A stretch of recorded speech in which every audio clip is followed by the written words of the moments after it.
You know, when we first came to America, our world was so small. But he knew that our world was small. My parents always emphasized that we should broaden our horizons, expand our vista. So, you know, don't always think the world is so small.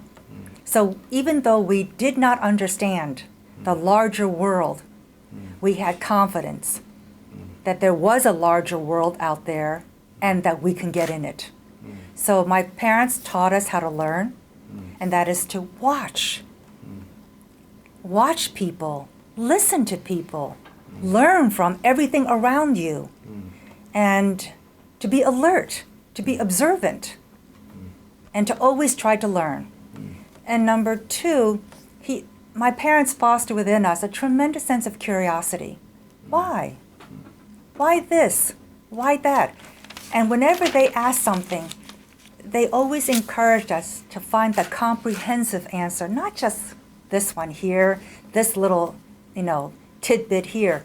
They always thought comprehensively, broadly, so that we can study a situation and understand the full ramification of that particular situation. I think that is a wonderful gift.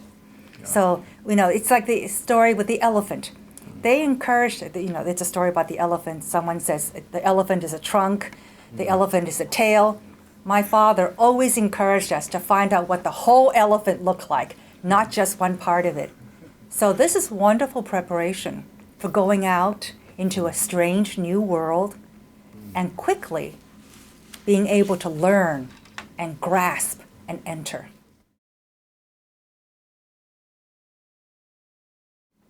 People may think that I've had a, easy life. There have been discrimination.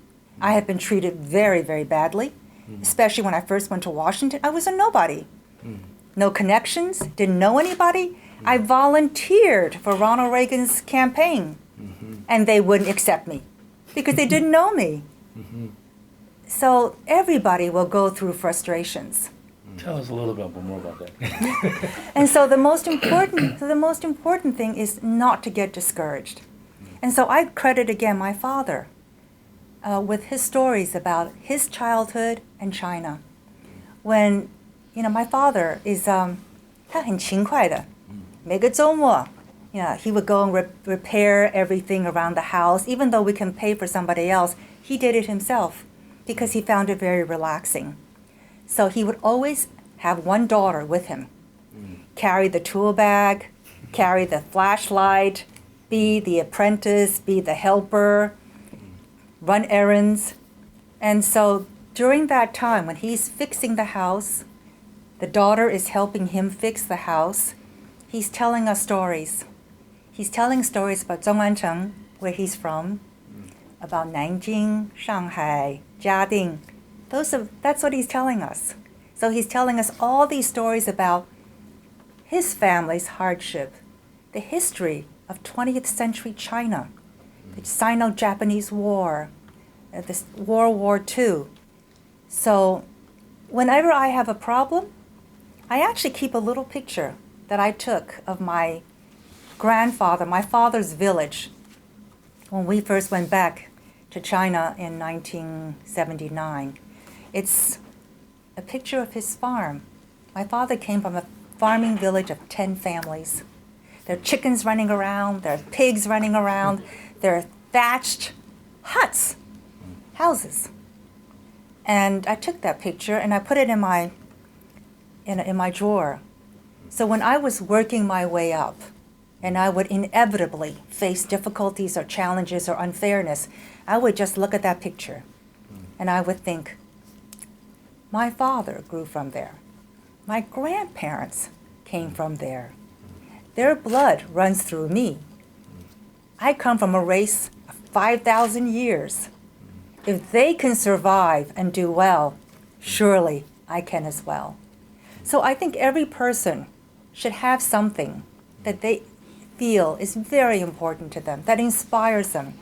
When things are down, which inevitably life will offer, you just regroup and kind of invigorate yourself.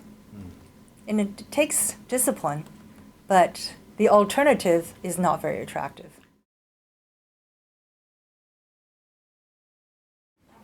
It may surprise people, but I never thought about myself, and I think that's good. My first thought was to make my parents proud because they worked so hard for the family. I wanted to make Chinese Americans Chinese proud because when I first came, the status of the Chinese was still not as high as it is today. And so I wanted to make sure that I did a good job in whatever I did so that I can blaze more opportunities and trails for people who would follow after me. And then thirdly, I just always just wanted to do a good job and to be a credit, to society. That was all.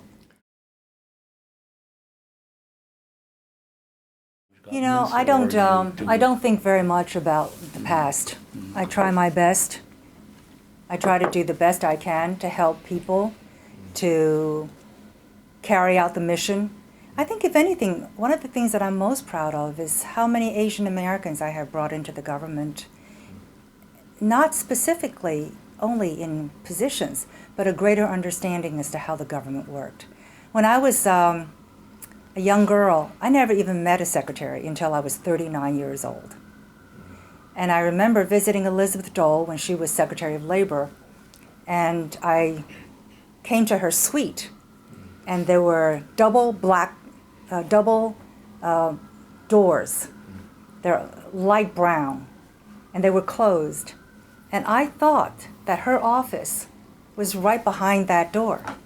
Then when I became Secretary of Labor, I found, oh no, those big closed doors were just the doors to the lobby of her suite. And then there are many, many offices behind there, and then comes the Secretary's office. And I remember how, intimidated I was. And so in my tenure, I have always had at least 2 Asian Americans on my staff. I cultivate them, and I take them everywhere. I want them to not feel that they do not belong. And then, they are Asian American liaison, so they reach out to the rest of the Asian American community. And then we promote our department's programs.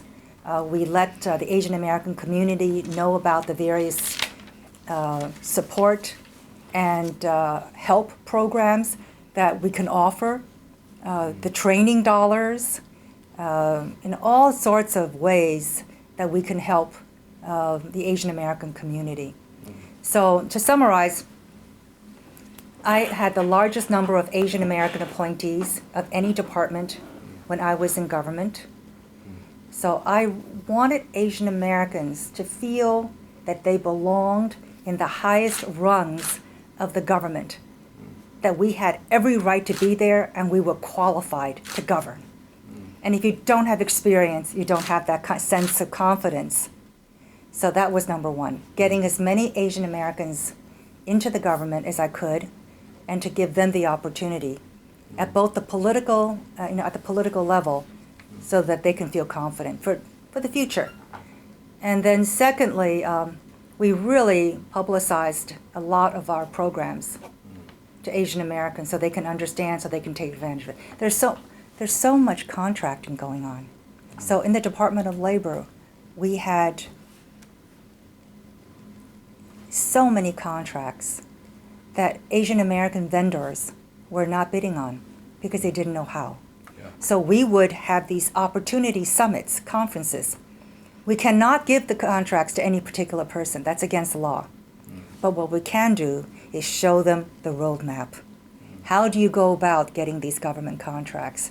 Here's the way, here's the process. These are the things you have to do. It's very difficult.